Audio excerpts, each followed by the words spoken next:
പിണറായിയുടെ മുഖം ധാർഷ്ട്യം. ജനത്തിനാ ധാർഷ്ട്യം മതിയായി. അതാണ് പരാജയകാരണം എന്ന് ആര് പറഞ്ഞാലും അതിനോട് യോജിപ്പില്ല.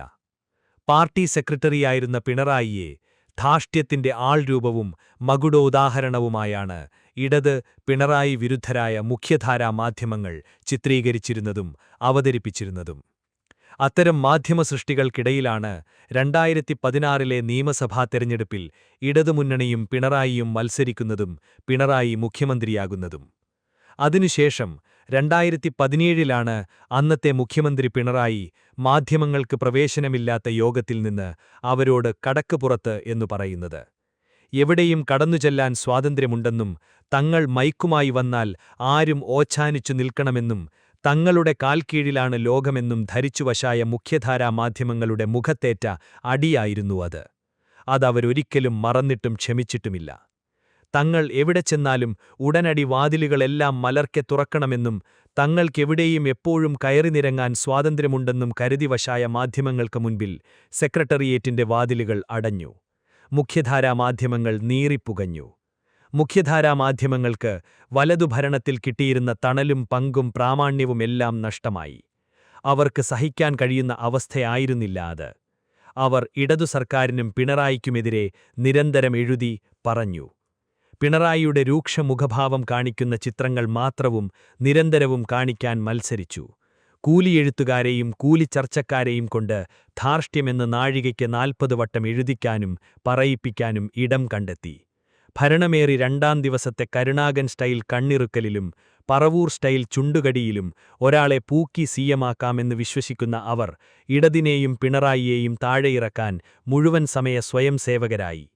പിണറായി പുറത്തായ ശേഷമേ താനിനി കേരളത്തിൽ കാലുകുത്തൂ എന്ന് വടക്ക് കിഴക്കൻ ലേഖകൻ പ്രതിജ്ഞയെടുത്തു. 5 വർഷം കൂടുമ്പോൾ ഭരണമാറ്റമെന്ന ചരിത്രത്തിൽ വിശ്വസിച്ചുപോയ പ്രമുഖ ഇടത് സഹായാത്രികയായ മാധ്യമപ്രവർത്തകയും പ്രമുഖ പരിസ്ഥിതി ചാനൽ നിയമജ്ഞനുമൊക്കെ തനിനിറം കാണിച്ചുകൊണ്ട് ഇടതിനെതിരെ വന്നു. മുഖ്യധാരാ മാധ്യമങ്ങൾ ഇടതിനെയും പിണറായിയെയും താഴെയിറക്കാൻ ജീവിതമൊഴിഞ്ഞുവെച്ചു. ധാർഷ്ട്യത്തിന് മാധ്യമങ്ങൾ നൊബേൽ സമ്മാനം നൽകിയ അതേ പിണറായിയുടെ നേതൃത്വത്തിൽ 2021 ഇടതുമുന്നണി മത്സരിക്കുകയും വൻ ഭൂരിപക്ഷത്തിൽ തുടർഭരണം നേടുകയും ചെയ്തു. ഇതാണ് ധാർഷ്ട്യത്തിന്റെ ചരിത്രം. 2 തെരഞ്ഞെടുപ്പുകളിലും നിലം തൊടാതെ പോയ പിണറായിയുടെ ധാർഷ്ട്യത്തിന്റെ ചരികം. തങ്ങൾക്ക് അർഹതയില്ലാത്തിടത്തുനിന്ന് തങ്ങളെ ഇറക്കിവിട്ട, തങ്ങൾക്ക് അർഹിക്കുന്നതിലുയർന്ന യാതൊരു പരിഗണനയും നൽകാത്തയാളുടെ തങ്ങളോടുള്ള ധാർഷ്ട്യമാണ് പരാജയകാരണമെന്ന് വരുത്തിത്തീർക്കേണ്ടത് മാധ്യമങ്ങളുടെ ആവശ്യം മാത്രമാണ്. അതിനെ അർഹിക്കുന്നതിലധികം പുച്ഛത്തോടെ തള്ളിക്കളയുന്നു. എന്നിട്ടുമെന്തേ പിണറായി വിജയന്റെ നേതൃത്വത്തിൽ ഇടതുമുന്നണി തോറ്റത്? ജനത്തിന് തെറ്റുപറ്റിയെന്ന് തന്നെ ഉറച്ചു വിശ്വസിക്കുന്ന ഇടത് സൈബർ ഇടങ്ങളാണ് അധികവും. പെൻഷനും ലൈഫ് വീടും വയനാട് ടൗൺഷിപ്പുമൊക്കെ കിട്ടിയിട്ടും വോട്ട് മാറ്റിക്കുത്തിയെന്നു പറഞ്ഞ് ജനത്തെ അധിക്ഷേപിക്കുന്ന നിരവധി പരാമർശങ്ങളും സൈബറിടത്തിൽ വന്നുകഴിഞ്ഞു. ആനുകൂല്യങ്ങൾ കിട്ടിയവരുടെ വോട്ടുകൾ പ്രത്യേകം പരിശോധിക്കാനുള്ള ഒരു സംവിധാനവും ഇവിടെയില്ല. ആനുകൂല്യങ്ങൾ വോട്ട് തരാനുള്ള കൂറിക്കലുമല്ല. പൗരന്റെ അവകാശങ്ങൾ ഭരണമുന്നണിയോ പിണറായി വിജയനോ നൽകുന്ന ദാനവുമല്ല. പൗരന് സ്വന്തമായ രാഷ്ട്രീയവും തീരുമാനവുമുണ്ട്. അതിന്റെ അടിസ്ഥാനത്തിലാണ് അവൻ വോട്ട് ചെയ്യുന്നത്. ഭൂരിപക്ഷമെതിരായി വോട്ട് ചെയ്തു, തോറ്റു. ഐക്യമുന്നണിയുടെ നയങ്ങളാണോ അവരുടെ വിജയത്തിന് കാരണമെന്ന് ഒരിടതുപക്ഷക്കാരൻ കഴിഞ്ഞ ദിവസം ചോദിച്ചിരുന്നു. ഐക്യമുന്നണിക്ക് നയങ്ങളുണ്ടെന്ന് അവർ പോലും അവകാശപ്പെടില്ല. അധികാരം മാത്രമാണ് അവരുടെ ലക്ഷ്യവും നയങ്ങളെല്ലാം.